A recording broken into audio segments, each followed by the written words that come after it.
नमस्कार दोस्तों, स्वागत है आपका हमारे चैनल टेक स्टॉक में। आज इस चैनल के माध्यम से मैं आपको एक ऐसी कंपनी के बारे में बताने जा रहा हूं जो कि कुछ महीने से एक दायरे में फंस कर रह गई है। लेकिन इस कंपनी के कारोबार में जो इस बीच फायदा हुआ है, उसका जो रिफ्लेक्शन है वो इस तिमाही के रिजल्ट में दिखा है। क्योंकि इस बीच हुआ क्या है, जो वॉर्स हो रहे हैं उनकी वजह से जो क्रूड ऑयल के दामों में एक स्थिरता आ गई।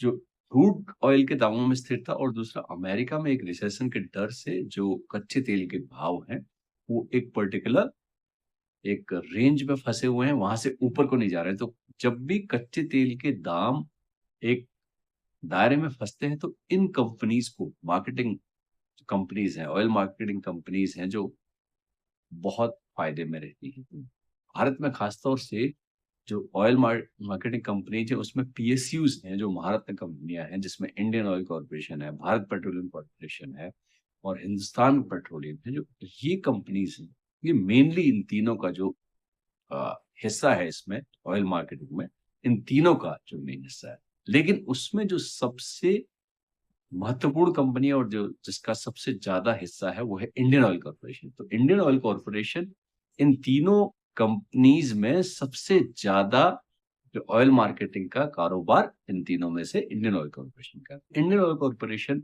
की मैं बात कर रहा हूँ। ये शेयर हमने पहले भी अपने टेक स्टॉक के एक प्रोग्राम में, एक एपिसोड में कवर किया था। वहां से इस शेयर ने एक अच्छा खासा डिविडेंड दिया है और एक अच्छी खासी इसके शेयर प्राइस में बढ़ोतरी हुई।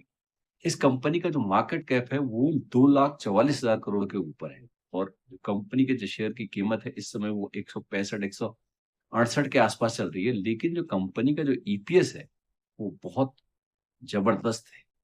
जो आप ईपीएस का मतलब समझते होंगे, तो अर्निंग पर शेयर है, वो एक अच्छा खासा लगभग लगभग 28 से 30 के आसपास चल रहा है। तो इस कंपनी में सबसे बड़ी बात यह है कि लगभग 7 से 8% पर एनम डिविडेंड ये कंपनी देती है। तो रिच डिविडेंड वाली जो कंपनी है इंडियन ऑयल कॉर्पोरेशन, इसकी जो रिफाइनरीज हैं, वो देश में जगह जगह पे हैं और इन रिफाइनरीज के माध्यम से इसका जो मेन काम है, वो है अपने जो ऑयल, इनके पेट्रोल पंप्स हैं पूरे देश में, वहां से पेट्रोल का डिस्ट्रीब्यूशन करना। और इनका जो नया काम है, वो विभिन्न शहरों में जो पाइपलाइन है, गैस पाइपलाइन है, वो चल रहा है। तो गैस पाइपलाइन की मदद से ये जो हाउस होल्ड्स को, वो जो कुकिंग गैस जिसको हम एलपीजी कहते हैं, उसकी सप्लाई करेंगे। तो जिससे इनके जो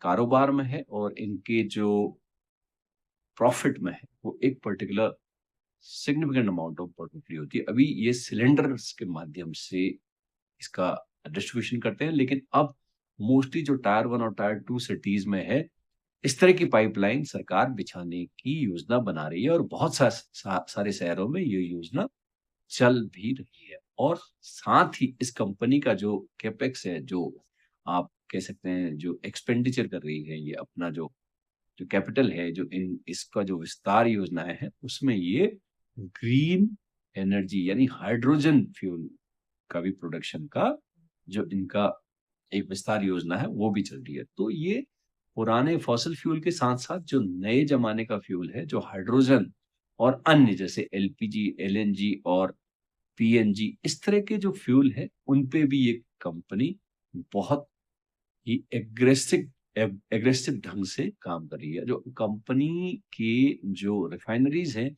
वो इनकी रिफाइनरीज़ की जो कैपेसिटी है, वो बढ़ा रही है और उसके साथ-साथ ये जो हाइड्रोजन प्लांट है, हाइड्रोजन प्रोडक्शन और उसका डिस्ट्रीब्यूशन है और जो जो इसका जो गैस स्टेशन है, इस तरह के जो गैस स्टेशन हैं, उनको भी बढ़ाने की कंपनी एक एग्रेसिव ढंग से कोशिश कर रही है। तो कंपनी का जो एक डिविडेंड पेड जो कंपनी है, high risk dividend paid company है। लगभग हर साल ये कंपनी 30 से 35 रुपए के बीच में डिविडेंड बाँटती है, क्योंकि इसमें सरकार का एक बहुत बड़ा हिस्सा है और सरकार इसी डिविडेंड के माध्यम से इस कंपनी में अपना प्रॉफिट देती है।